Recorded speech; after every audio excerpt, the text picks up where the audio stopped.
working on the fire pit today.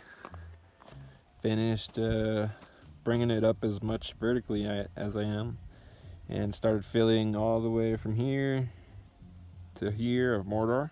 Just need this little piece, and did a bunch of the fire ring in the middle, just the big ones.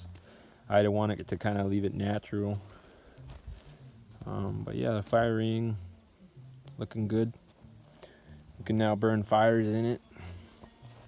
Just the detail work is really an aesthetic.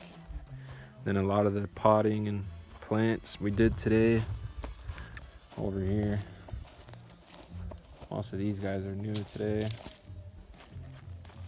And these guys over here. Cleaned up the yuccas.